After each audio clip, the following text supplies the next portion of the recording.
মা যশোদা শ্রীরামকে কাছে ডেকে বলছে, জানিস বাবা, ওরে শ্রীরাম, আজ আমি আমার গোপালকে গোষ্ঠে দিতে পারবো না, আমার গোপালকে আজ আমি বিদায় দিতে পারবো না, কেননা গোপাল যে আমার বড় সাধনার ফল। অনেক সাধনা করে, কত কষ্ট করে আমার গোপালকে আমি কোলে পেয়েছি। শুনবি শ্রীরাম, কত কষ্ট করার পর গোপাল আমি কোলে পেয়েছি। তবে শোন শ্রীরাম, আমি 7 জন্ম ওই সাগরেতে ঢেলেছিলাম, আমি 7 জন্ম সাগরেতে ঢেলেছিলাম, আমি 7 জন্ম ওই সাগরেতে ঢেলেছিলাম,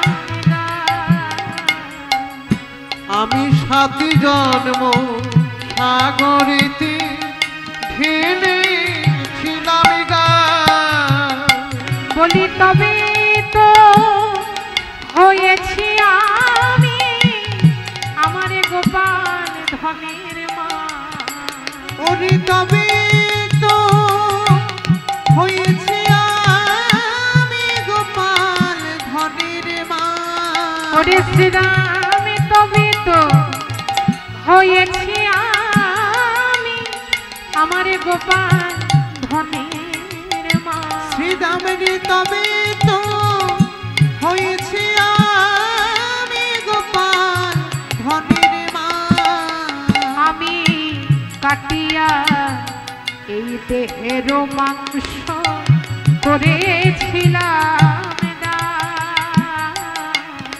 আমি কাটিয়া দেহের মাংস করেছিলাম দান। ওরে শ্রীরামে কাটিয়া এই দেহের মাংস করেছিলাম দান। আমি কাটিয়া দেহের মাংস করেছিলাম দান। বলি তবে তো গোপালে আমি কোলে পেয়েছিলাম। ওরে তবে তো গোপালে আমি কোলে পেয়েছিলাম। ওরে শ্রীরাম, তবে তো ওই গোপালে আমি আমার কোলে পেয়েছিলাম। শ্রীরাম, তবে তো গোপালে আমি কোলে পেয়েছিলাম। ওরে গোপাল আমার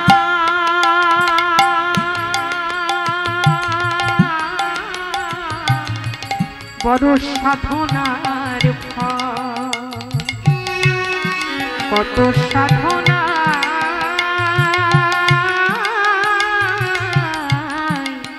তারে কোলে পেলাম।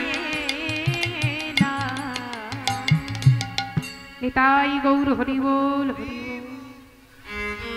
তা হ্যাঁ গো, মা নন্দরানী কখন দেহের মাংস দান করেছিলেন গো? দেখুন, সত্যযুগে মা নন্দরানী ছিলেন ধরা, আর নন্দরাজ ছিলেন দ্রোণ। একদিন অন্তর্যামী নারায়ণ ভক্তকে পরীক্ষা করার জন্য এক ব্রাহ্মণের বেশ ধারণ করে এসে দাঁড়িয়েছেন ধরা মায়ের কুটিরে। সেই ধরা মায়ের কুটিরে এসে ডাক দিচ্ছে, দাঁড়িয়ে দাঁড়িয়ে বলছে, বাড়িতে কে আছো মা? বলি, আজ আমি 3 দিন উপবাসী, তুমি আমায় কিছু সেবা দিতে পারবে না? তাড়াতাড়ি করে ধরা মা বাইরে বেরিয়েছে, এসে দেখছে এক ব্রাহ্মণ দাঁড়িয়ে আছে। বলে, পারবো অতিথি, আমার স্বামী তো ভিক্ষা করতে গেছে, আমার স্বামী যখন ফিরে আসবে আমি নিজের হাতে আপনার সেবার ব্যবস্থা করে দেব, আপনি একটু ভেতরে গিয়ে অপেক্ষা করুন, আমার স্বামী এলে আপনার সেবার ব্যবস্থা আমি করব। তাই দেখুন মা ধরা মা কি করেছে, সেই ব্রাহ্মণকে, সেই অতিথিকে গৃহের মধ্যে বসিয়ে দিয়ে আজ স্বামীর অপেক্ষায় বসে থাকলেন। হঠাৎ ধরা মা দেখলেন দূরে তার স্বামী আসছে। এদিকে ভক্তের ভগবান কি করেছে দেখুন, তার স্বামীর তণ্ডুল হরণ করে নিয়েছে, দ্রোণ যে ভিক্ষা করে নিয়ে এসেছিল মা সব কিছু হরণ করে নিয়েছে। তা দ্রোণ যখন গৃহের মধ্যে এসে দাঁড়িয়েছে, ধরা মা বলছে, স্বামী তুমি তাড়াতাড়ি করে আমায় তণ্ডুল দাও। জানো স্বামী, আমাদের গৃহে এক অতিথি বসে আছে, আজ আমরা দুজন মিলে নিজের হাতে অতিথির সেবা করাবো। আজ আমরা মন প্রাণ দিয়ে ভক্তি দিয়ে ওই অতিথির সেবা দেব। দাও দাও স্বামী, তুমি আর দাঁড়িয়ে থেকো না, আমায় তাড়াতাড়ি করে তণ্ডুল দাও। ধরা মায়ের কথা মতো যখন দ্রোণ সেই ভিক্ষার ঝুলিতে হাত দিতে যাবে, দেখে এক দানাও ভিক্ষা নেই। তাই মনে মনে চিন্তা করছে, তাই তো আজ তোমায় আর কেউ ভিক্ষা দেবে না, তাহলে কি অতিথির সেবা আমরা করাতে পারবো না? ধরা মা আর থাকতে পারলেন না, স্বামীকে গৃহের মধ্যে বসিয়ে আজ নিজেই বেরিয়ে পড়লেন ভিক্ষা করতে। কিন্তু বাবা কোনো দ্বারেও ধরা মা এক দানাও ভিক্ষা পেল না। ধরা মা তখন চিন্তা করছে, অতিথির সেবা যখন আমরা করাতে পারলাম না, তখন আমি প্রাণ আর রাখবো। তাই ধরা মা চলেছে যমুনার জলে প্রাণ বিসর্জন দিতে। হরি বল। কিন্তু ভগবান তো সবসময় ভক্তের অন্তরের কথা জানতে পারে না। যখন ধরা মায়ের অন্তরের ভাব জানতে পেরেছে, অন্তরের কথা বুঝতে পেরেছে, ভগবান আর থাকতে পারলেন না। ভগবান এক ফলওয়ালার বেশ ধারণ করলেন। সেই ফলওয়ালার বেশ ধারণ করে ফলের ঝুড়ি মাথায় নিয়ে আজ সেই পথ দিয়েই চলেছেন। আর সেই ফলের ঝুড়ি মাথায় নিয়ে আজ সেই ফলওয়ালা সবাইকে ডেকে ডেকে বলছে, ফল চাই, ফল চাই, ফল চাই, তোমরা কেউ ফল নেবে গো, ও গো নগরবাসী। নিতাই গৌর হরি। তোমরা ফল নেবে গো, ও গো নগরবাসী। তোমরা ফল নেবে গো, ও গো নগরবাসী। আমি ফলের ডালা মাথায় লয়ে নগরে ফিরি। আমি ফলের ডালা মাথায় লয়ে নগরে ফিরি। আমি ফলের ডালা মাথায় লয়ে নগরে ফিরি। ফলের ডালা মাথায় লয়ে নগরে ফিরি। তোমরা ফল নেবে গো, ও গো নগরবাসী। তোমরা ফল নেবে গো, ও গো নগরবাসী। তোমরা ফল নেবে গো, ও গো নগরবাসী। সেই ফলওয়ালা ওই পথ দিয়ে চলেছে আর সকলকে ডেকে ডেকে বলছে, ফল চাই। কি গো, ফল চাই, ফল চাই তোমাদের? তা ফল চাই করতে করতে সেই পথ দিয়ে চলেছে।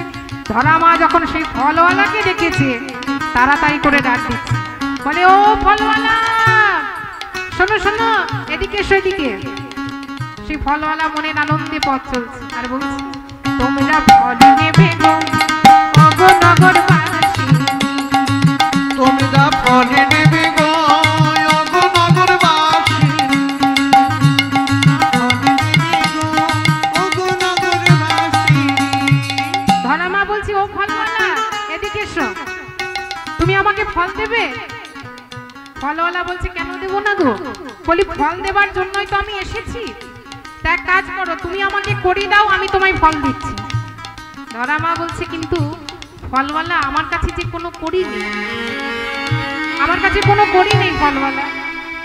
ফলওয়ালা বলছে, শোনো, ধারে কিন্তু আমি ফল দিতে পারবো না। করি যদি নাই থাকে, তোমার কাছে যদি কিছু আছে, তুমি আমার কাছে বাধা রেখে যাও, আর আমি তোমায় ফল দেবো, সেই ফল তুমি নিয়ে যাবে। ধরা মা বলছে, কিন্তু ফলওয়ালা, আমার কাছে তো কোনো কিছু নেই, আমার কাছে তো কোনো কিছুই নেই, আমি তোমার কাছে কি বাধা রাখবো? সেই ফলওয়ালা বলছে, শোনো মা, আমি তোমার কাছে যা চাইবো তুমি আমায় তাই দেবে, বলো।